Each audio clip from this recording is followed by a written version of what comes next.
Bonjour à tous, j'espère que vous allez bien et aujourd'hui grosse vidéo. Pourquoi? Enfin non, c'est pas une grosse vidéo, mais ce qu'on a reçu est incroyable. C'est mon premier omnibus et je tenais à le partager du coup avec vous.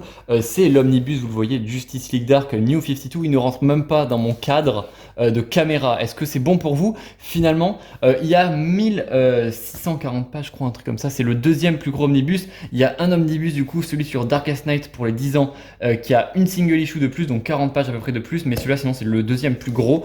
Je vais essayer de retirer la petite jaquette pour ne pas l'abîmer. Alors il est neuf, hein, je viens de le recevoir sous plastique évidemment. Et juste je l'ai ouvert sans vous. Pourquoi? Parce que le carton faisait environ 8 millions de kilos. Du coup bah, j'ai dû l'ouvrir sans vous, voilà. Je sais pas si ça rentre dans le cadre parce que j'ai mis ma caméra en hauteur du coup tellement c'était haut. Voilà, donc vous avez la wraparound cover. Enfin en gros ça fait un très très beau dessin. Et du coup découvrons un petit peu ce qu'il y a ensemble. Juste on va regarder du coup les alors pour ceux qui ne connaissent pas le principe d'un omnibus, c'est que vous avez tout en fait, tout d'un événement, d'un comics, en fait il y a tout. Donc là c'est tout Justice League Dark New 52, je vais le remettre. Ouais, voilà. Donc en gros pour ceux qui ne connaissent pas le principe d'un omnibus, en fait on a tous les comics sortis du coup d'une licence, donc là c'est tout Justice League Dark New 52. Vous avez du coup, alors dans l'ordre, vous avez, oh putain, on a tout, du coup il y a tout Justice League Dark du 0 à 40, Justice League Dark Annual numéro 1 à 2, Justice League Dark Futures End Constantine, Constantine numéro 5, 9 à 12, High Vampire 7 à 8, Justice League 22 à 23, Justice League of America 6-7, New 52 Free Comics Book des spéciales, Trinity of Sins Pandora 1 à 3 et 6 à 9, Trinity of Sins Phantom Stranger 11 et 14 à 17. Et voilà, ça fait déjà pas mal de trucs, ça fait énormément d'issues. Et ce qui est bien, c'est que tout est dans l'ordre chronologique des événements, ce qui fait que vous commencez avec Justice League Dark, ensuite vous enchaînez sur Constantine, sur l'arc Blight, sur Trinity War, avec du coup Phantom Strangers, Pandora, etc. Puis la fin du run Justice League Dark, et ça c'est génial. En fait, vous pouvez tout lire d'un coup sans vous arrêter. Normalement, on voit bien, voilà. Enfin, c'est génial. Donc vous avez le premier arc narratif du coup In the Dark avec Shade, le retour de Shade de Changing Man qui était un perso du Vertigo Universe. Enfin, alors évidemment je me relirai tout pour le plaisir, même si j'ai déjà lu ces arcs là 1000 fois, puisque ça fait partie de mes runs préférés ever, avec Constantine qui est beaucoup trop stylé. J'espère que vous n'avez pas trop le reflet. Il y a Dove aussi, voilà, et ça c'est Shade the Changing Man qui a un flow cataclysmique vraiment. Et enfin ce run était très très beau, j'ai adoré. Vous avez du coup le début de la romance entre Rosatana et Constantine. C'est génial, c'est magnifique. Ensuite, un petit peu plus loin, alors ça c'est le run sur High Vampire, du coup, avec où ils vont développer, du coup, comment il s'appelle, Morgeth, là, je sais plus comment il s'appelle, le vampire, là, qui est le perso le moins intéressant de la ligue, mais qui est quand même assez sympa. Ça, du coup, c'est ce qu'il y a dans le tome relié VF, du coup, enfin, c'est très très cool, avec le début de la boîte de Pandore, etc. C'est génial, voilà. Après, ça va se taper sur la gueule. Ils vont trouver, en fait, c'est la Justice League Dark qui va trouver la boîte de Pandore en premier, et après, toute la Justice League normale, du coup, dans l'arc Trinity War, va essayer de leur récupérer la boîte de Pandore, et ça va partir évidemment en couille. Voyez, on voit, les pages sont magnifiques, tout est magnifique, enfin, ce run était absolument incroyable. Alors le style graphique n'avait pas plu à tout le monde à l'époque parce qu'il y en a qui se plaignaient que ça faisait un peu 3D. Alors ça du coup c'est Phantom Strangers, enfin c'est du coup la Trinité du péché avec The Question, Pandora, etc. Et voilà, et ça du coup c'est Justice League numéro 22 de Jeff Jones, hein. Vous connaissez, ça c'est du grand classique. Vous avez aussi le moment du coup où Constantine va voler les pouvoirs de Shazam, c'est juste là. Enfin, vraiment, cet omnibus, je trouve qu'il y a... Bon, moi, c'est toutes mes histoires préférées, du coup, je suis très content de l'avoir. C'est pour l'anecdote, c'est mon premier omnibus, il coûte 150 balles, et je l'ai eu à 80 euros, frais de port compris, vous avez Constantine en Shazam, c'est très très cool. Et du coup, je l'ai eu à moitié prix parce que je l'ai négocié à quelqu'un sur Vinted. Et du coup, voilà, j'ai prétexté d'avoir que 80 euros dans mon solde Vinted et que je voulais pas mettre ma carte bancaire. Et le mec a finalement accepté de me le brader. Et du coup, je suis très heureux. La qualité des pages est assez extraordinaire parce que c'est du papier un peu, je sais plus comment on dit, pas glacé, mais vous voyez un petit peu l'idée. Les pages sont un petit peu plus épaisses. Donc c'est assez résistant. La relure a l'air assez bonne aussi. C'est pas les omnibus Panini Comics qui se brisent en deux. Ah voilà, et là on arrive du coup dans la fin du run Justice League, qui est exceptionnel aussi, hein, de Jeff Jones. Vous le savez, attends, là on va arriver sur des pages quand même très importantes. Et ensuite on arrivera sur... Voilà, c'est le...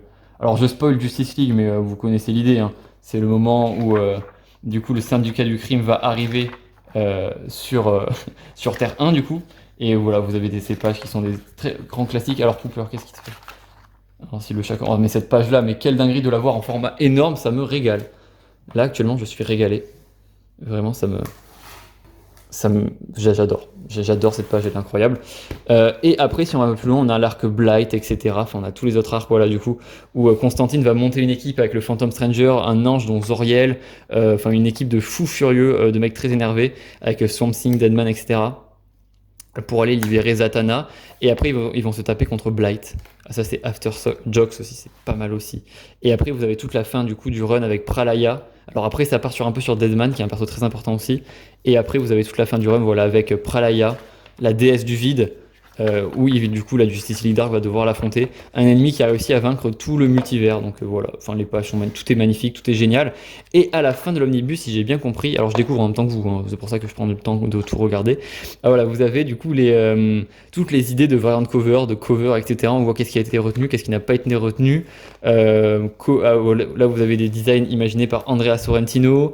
Voilà, toutes les K1, c'est pas mal, c'est très très cool. Moi j'adore voir ça, tout ce qui est travail de recherche, etc., que ce soit pour les jeux vidéo surtout, les DVD aussi, où j'achète toujours les DVD pour voir les making-of. Et j'aime énormément voir le travail en fait qui a été fait derrière, parce que regardez, c'est les différentes tenues qu'ils avaient proposées pour Zatanna sûrement. Pareil pour Black Orchid d'ailleurs qui dispose en français le run de Neil Gaiman qui est excellent. Mais bref, c'est pas la question. Madame Xanadu, Deadman, voilà, toute la Justice League Dark. Et franchement, c'est très très cool. Alors, il n'y a pas Bennett, je sais plus comment il s'appelle, le vampire là, Bennett machin, un truc comme ça, c'est pas mon perso préféré, je m'en fous un peu. Dr. Mist et tout, c'est pas mal. Ryan Sook qui est un dessinateur très très sous-côté, qui avait fait la cover, du coup, celle-là, qui, vous le savez, est une de mes covers préférées, c'est Ryan Sook qui l'a faite. Et voilà, et ensuite vous avez d'autres travaux de recherche, etc. Enfin, c'est assez complet et j'aime énormément ça. Et par contre, putain, le tome est énorme.